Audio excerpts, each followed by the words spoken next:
here we go, the countdown's already started. Looking at the water on the windscreen, I am very concerned about the amount of water, standing water, surface water around the racetrack. But at this stage, at least I do get this warm-up lap to find out before the start of the race. All I'm doing at the moment is making sure the engine's clean, probably putting it into gear at least 3 times, removing it again just to make sure everything feels good. It's not going to be a problem on the line. Never rely on 1 minute 30 seconds or whatever. You tend to have to watch the man with the flag or the lights, whichever situation you're in, once the 1 minute's gone. This looks as if it's a good 30 seconds. By now the nerves are starting to tell. 30-second board. Stare at the start man. And we're away.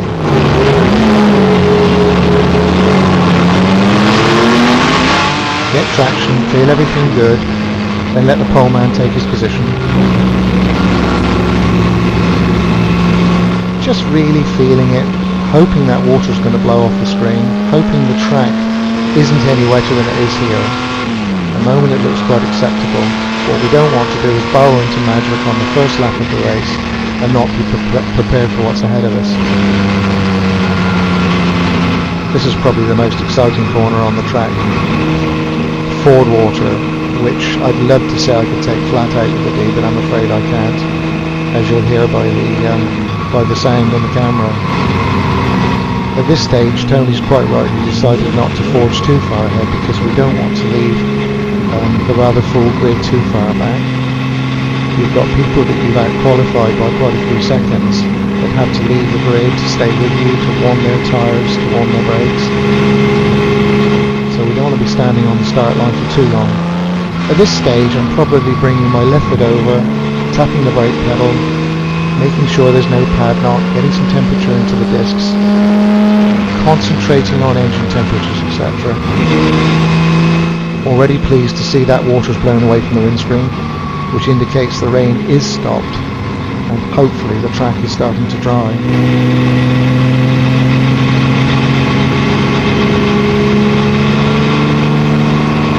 Good opportunity to see where there may be some cement dust down from previously dropped oil from the race before, just to get an indication of where it is. Nothing's worse than barreling into that on the first lap of a race, the cloud of dust that comes off of it. Trying to get a little bit of a feel for the front tyres, but as a slow pace like this on quite a cold temperature, you really won't get an awful lot of assistance from wagging the wheel around too much. Probably more concentrating on the brakes, getting temperature in the disc still.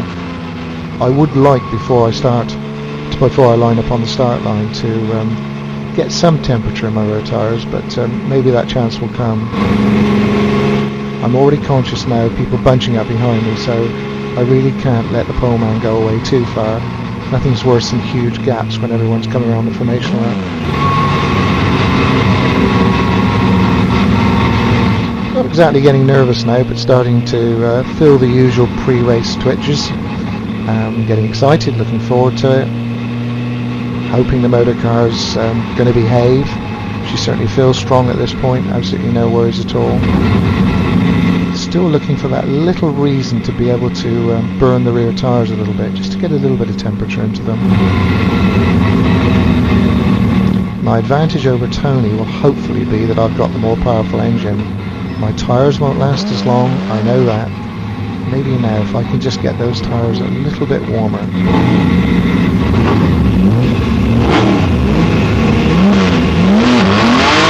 Yeah, quite satisfied with that. That's about all I can do. Never push your luck by doing it too close to the starter. And never stop the car and restart it. Just keep it rolling. Now I believe at this stage that my advantage will be at the start of the race. As my tyres go off, then back to Tony.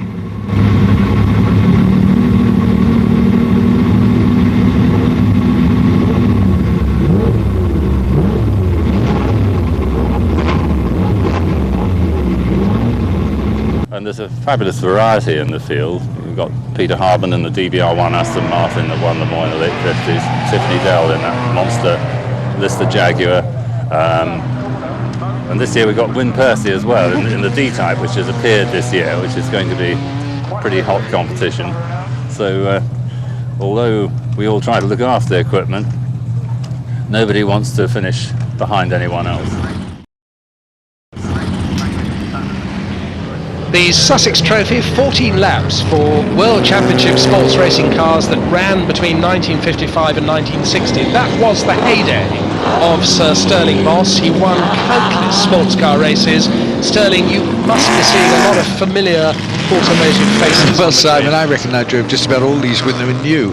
They're now historic, and I know how they feel, but yeah, just about all, with the exception actually of Ferrari. I did drive Ferraris, but not the ones that were here. Well, we've got a Ferrari on pole position. That's Tony Dron in the lovely little 2.5 litre Ferrari Dino.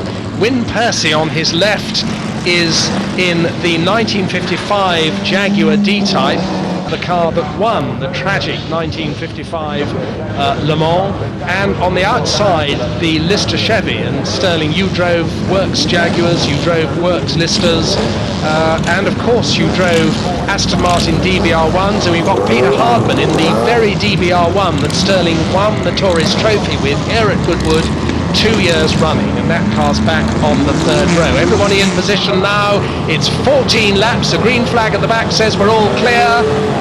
Wait for the Union Jack to come down. It goes up, it goes down. They're away, and a great start from Percy in the middle of the front row. Percy D-Type is the first to move and leads the field. That's car number 11 as they go down into Madgwick. And Julian Bronson in the thunderous Chevrolet-powered Costin-bodied Lister is up into second place, and Murray Smith has made a wonderful start in the white Lotus 15, and he is in third place ahead of Barry Williams in the Tajero. But Julian Bronson nibbling at the tail fin back end of that D-Type Jaguar as they go past the Corn Stokes down towards St Mary's, the right, then the left, and Percy finding his feet now while Julian Bronson struggles for grip, and already Murray Smith has, on sheer horsepower, lost several places because his little 4-cylinder Climax engine isn't manned for the big 6s and the big V8s on the long straights. Big slide for Percy as he goes through lap. Barry Williams is third, Stuart Graham is fourth, Tony Dron is all the way down in 5th place, then in 6th place it's Murray Smith. There's Tony Dron, last year's winner, from pole position. He didn't make a good start, but what's Julian Bronson going to do?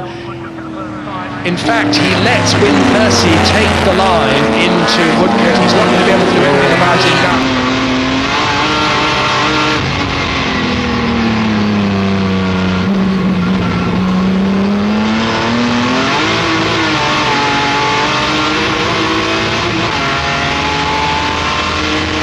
Absolutely concentrate on gear changes.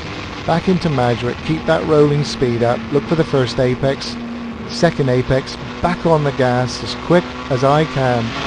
Absolutely flat. It's a bit of a hump as you come through the exit. Forward water already is a lift.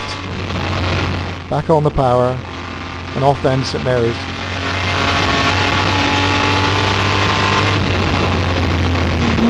Here we're looking down to third gear.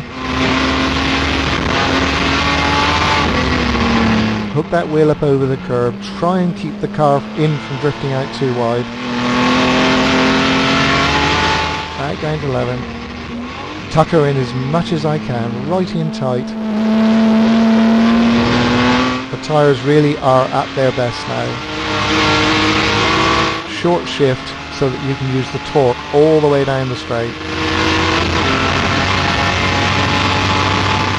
We're looking now at late a braking point as we can, and just flowing the speed through the corner. Keep that rolling speed up as you go into Woodcote. Tuck the car right in and absolutely floor it. Tuck the car into the chicane as early as you can so that you can power back on again. A quick glance at the boys in the pits. Happy smiles at the moment, everything looks good. Just managing to hold third up into Madgwick, just around 6-1. Get the nose back in, Once you're committed to the corner, you've got the first part right, the rest of it's good. Over the bump at the exit, up into 4th gear, just on the 6,000 RPM, lifting through forward water. I do wish I could just go that little bit quicker through there, but it won't allow me to. Brake in a straight line away from the corner, down into 3rd, tuck the car right in as close as you can get, back up on the curve with that left front, holds you in far more than if you stay on the tarmac. Back on the pedal as soon as the car is square, straight line braking, back into 2nd gear, turn the nose in, gradually back on the power, back up into 3rd again, and into 4th, just on the 6,000 RPM mark.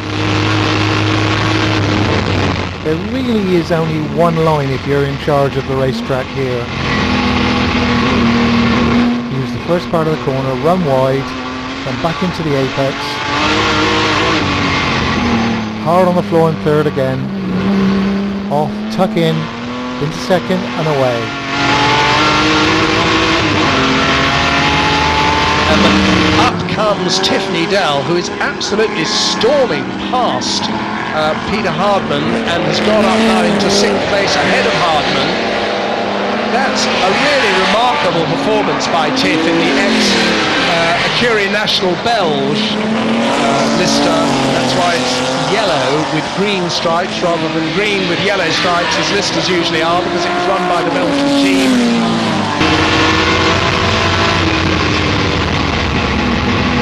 Try to get the nose right in under 3rd gear, holding 3rd, back on the pedal,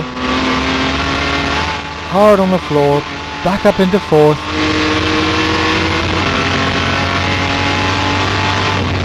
trying so hard to be smooth through forward water.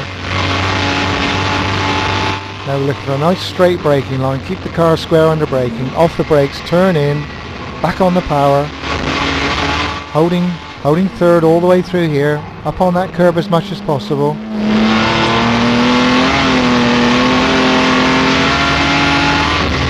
Brake in a straight line, back into 2nd, bring the nose in, and squeeze that throttle. Already we're starting to suffer with the tyres a little bit. We've certainly had the best.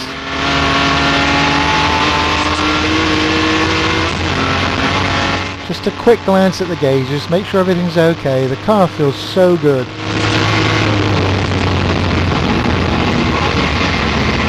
First apex, run slightly wide, bring the car back over again and back on the throttle.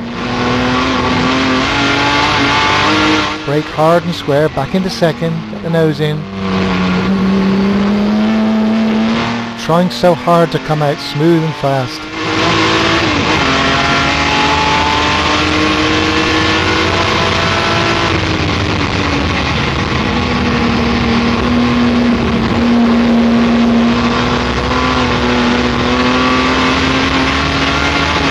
I used to pride myself in being smooth with the steering wheel, but I'm afraid this is showing that perhaps smoothness isn't possible with a D-Type.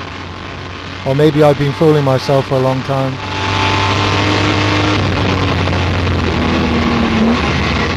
It's down to 3rd, back on the pedal again. Desperately trying to get that left wheel up on the curb.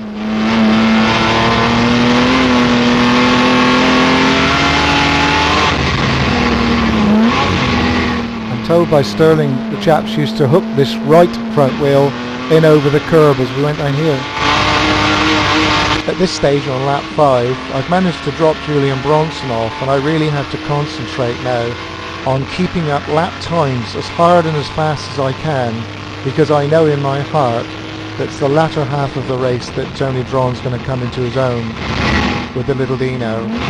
And I'm very conscious of that. It's no good me relaxing and thinking, oh, this is going to be easy. There's no way in the world.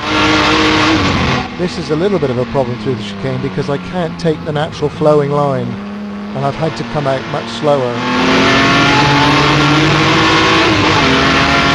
The car feels absolutely first class at the moment. The tyres are staying in quite well. Not a problem, but I do know that I've already had the best of them. So from now on it's going to be harder and harder. Again, just having to lift off the forward water.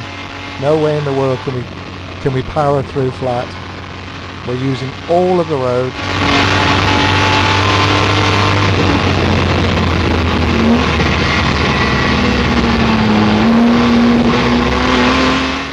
Starting to lose some rear end traction now, especially entering forward water.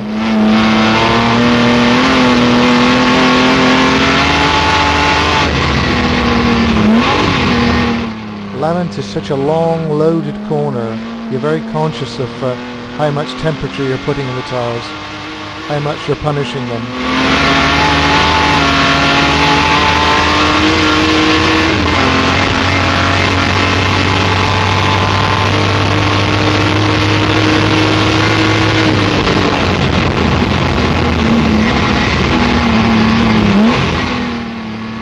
Concentrating very hard on being very smooth with the car,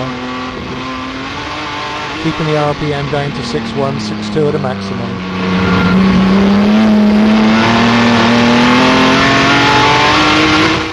Still smiling faces on the pit lane, so we know that at least we're doing reasonably well at this stage.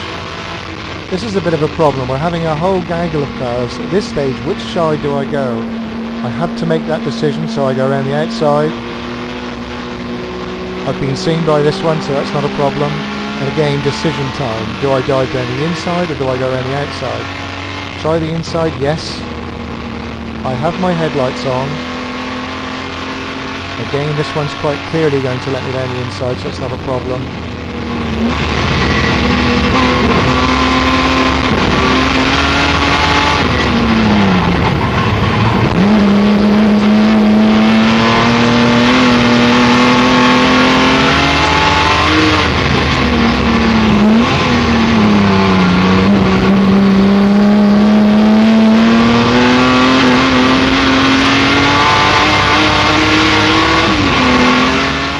At this stage, what I hadn't realised was that the switch that operated the headlights wasn't working. I believe they were on, giving fair warning that I was coming to the back markers. I'm afraid they weren't. So in my mind, I was believing that I was giving them fair warning, and as we'll see later in the race, they clearly weren't giving any warning at all, and I found out the hard way. There's a bump just here under braking that really unsettles the car. You've got to be so aware of it.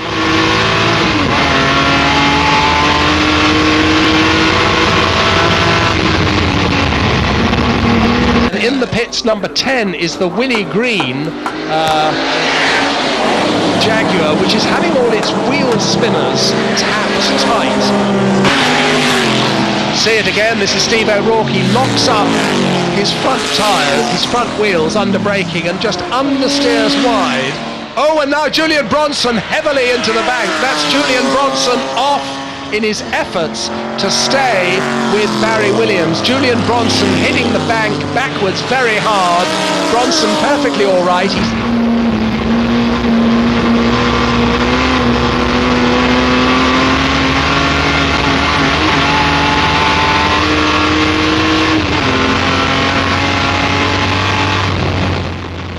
I'm having to come off the throttle a little bit earlier now every lap because there just is no grip as I throw the car through forward water. And again, you'll notice that the braking points are that little bit earlier. Still trying to get that wheel up on the curb. It's amazing how it balances the car through there if you can just hug the curb with that wheel. There really is more grip up on there than it is on the black stuff. So conscious here of not sliding the car too much, but having to keep my rolling speed up.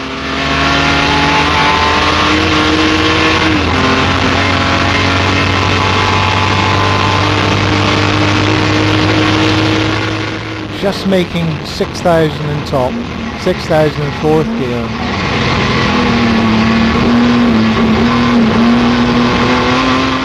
Holding third gear there, back into second, nice and smooth, and then using every bit of tarmac, a little bit of the green stuff as well. Still smiling faces on the pit lane. We're on lap 9 now. Yes, I've had the best of the tyres, but the car's still behaving very, very well. I'm just having to just filter the throttle that little bit more. I can't get back onto the power as quickly as I'd want.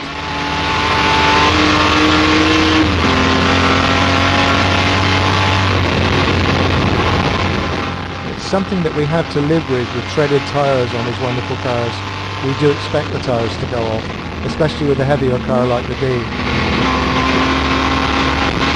This now, I'm already trying to analyse which side to go, and this is going to cost me a little bit of time, making my driving a little bit untidy. Now I've got a much tighter entry into 11th corner than I would ideally want, so again I'm losing time. I am now conscious that Tony is closing the gap. I can see him in the mirrors.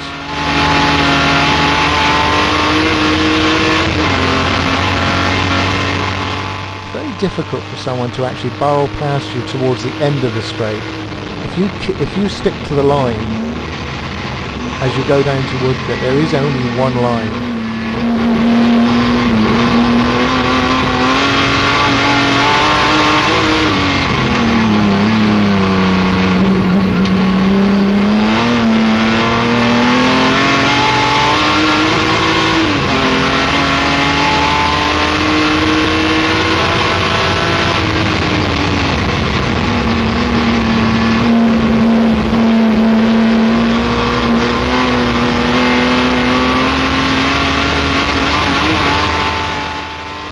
Back down now, approaching Ford Water, well up in the 140 something miles an hour, 145, 147, slight lift, off down to St Mary's, down from 4th to 3rd, get the nose in as tidy and as quick as I can,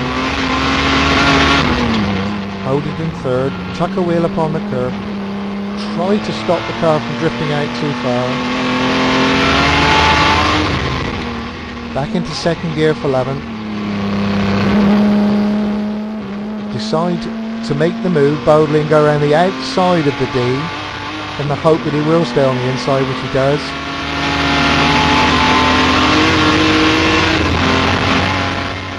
Back up into 4th gear, just 150 miles an hour as we chicken out and hit the brake pedal. Try and straight line the first part as much as possible to keep the car balanced. 3rd gear, power out of the corner, up the chicane, back into 2nd, through the chicane, and power out, hopefully without losing any time. Faces are looking a little bit more concerned on the pit lane now, so I'm quite aware of why, and I do know that Tony's closing the gap. Back into Madrid, trying to get these two apexes correct. You get the first one correct, then you've got the second, no problem. Still in 3rd gear, up into 4th. Again now having to think about back markers. Deciding to go down the inside as they seem to have seen me, but all of a sudden it's quite obvious they haven't seen me. All 4 wheels on the grass. In that situation, the driver tends to freeze and hold the wheel as still as possible, and we got away with that one. Probably unnerved me a little bit, as you can hear from the braking into Ford Water.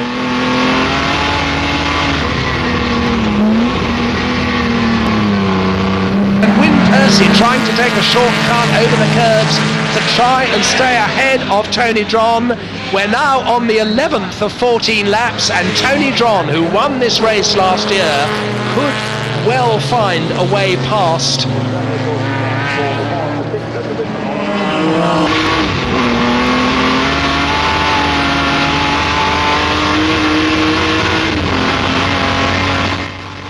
This is racing as I love it. I have known Tony Dron for more years than I wish to think about. I respect him enormously. I know what's going on in his head. I know what he's thinking, and I'm trying to counteract. I now realise this is going to be a very, very hard-fought race, but I am loving it. I am trying desperately to be smooth, not to completely wreck my tyres, but I do know that they've certainly had their best. This is my concern. I'm now so conscious of the fact that Tony is right behind me, and the nimble little Ferrari is trying to nudge down the inside of me. And Tony Dron now really worrying at the D-Type Jaguar. It's a more modern car, this Ferrari. They're both front-engined, The Ferrari has only 2.5 litres to the Jaguar's 3.5 litres. The Jaguar looks more aerodynamic, but the Ferrari is certainly more nimble. And Tony Drom, the tall motor racing journalist, classic car writer. Oh, and a big moment there for Win Percy, who nearly let the Jaguar D-Type get away from him, and that, I thought, might have given Tony Drom an opportunity, but Drom, sensible fellow, just waited for Win Percy to sort it out. He didn't want to get involved in Win Percy's accident. He's going to try and go through on the inside at Levant. Can he get his nose alongside? They're absolutely wheel to wheel. They're almost touching. Now, whose power, whose horsepower is going to tell as they go down the Levant straight? It's the Jaguar's power that tells. Tony Drom briefly got his nose ahead, but then once they get onto that long Levant straight, that's when you need horsepower, and that's certainly what the Jaguar has got, and that was what put it in front. These two guys are doing a great display, I must say. What I have to do now is think ahead. I have to concentrate on getting out of the chicane as quickly and as smoothly as possible.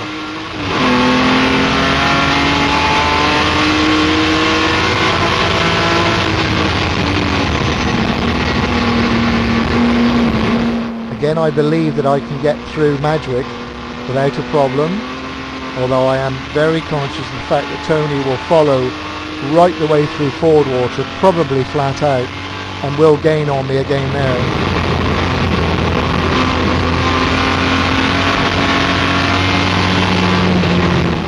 I tried to close the door. I knew the man was going to come through.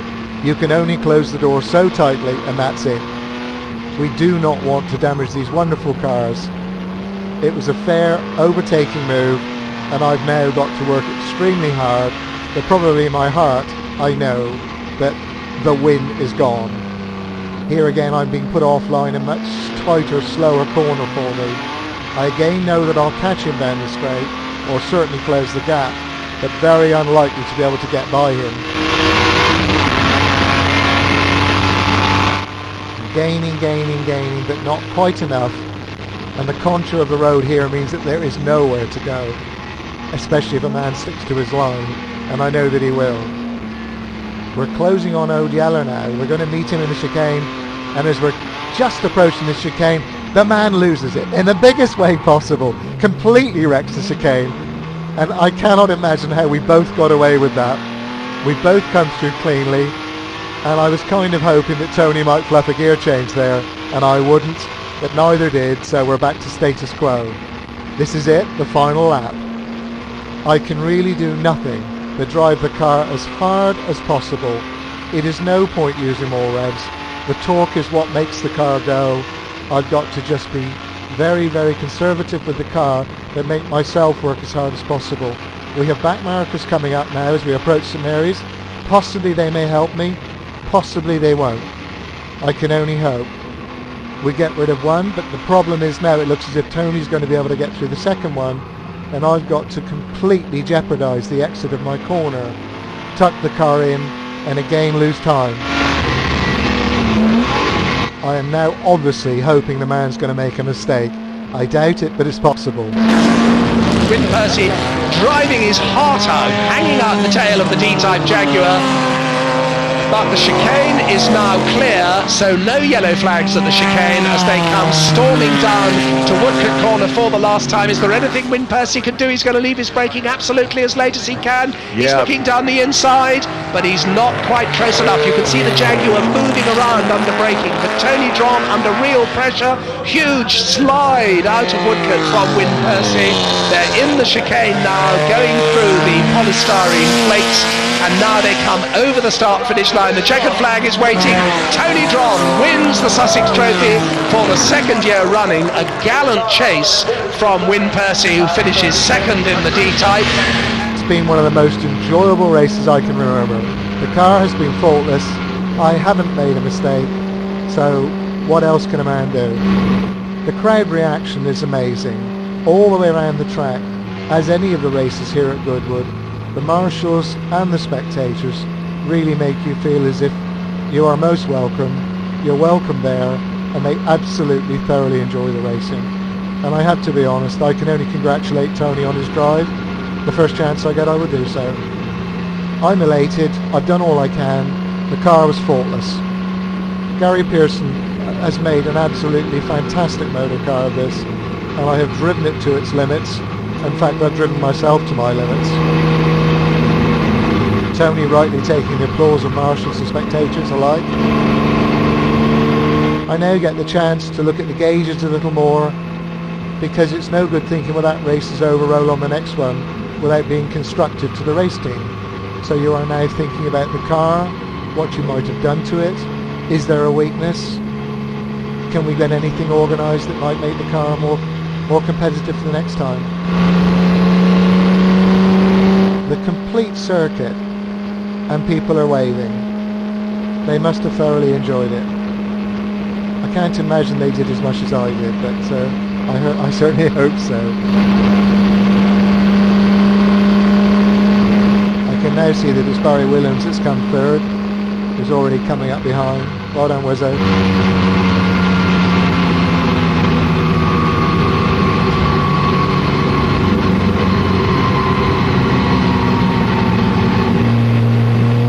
A very happy and appreciative grandstand. That's nice. And one very, very, very damaged chicane. That was quite amazing that we didn't have to stumble through that. Here we go then, back to the finish.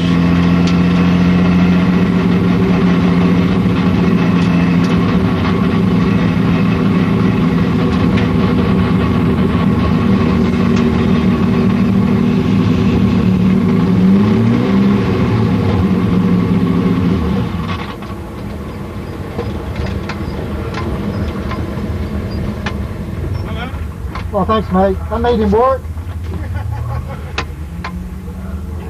I watched it on the TV, mate. Brilliant. You couldn't have done any better. That was fantastic. That was fantastic. Thanks, buddy. Absolutely fantastic. She just really. wouldn't go any quicker.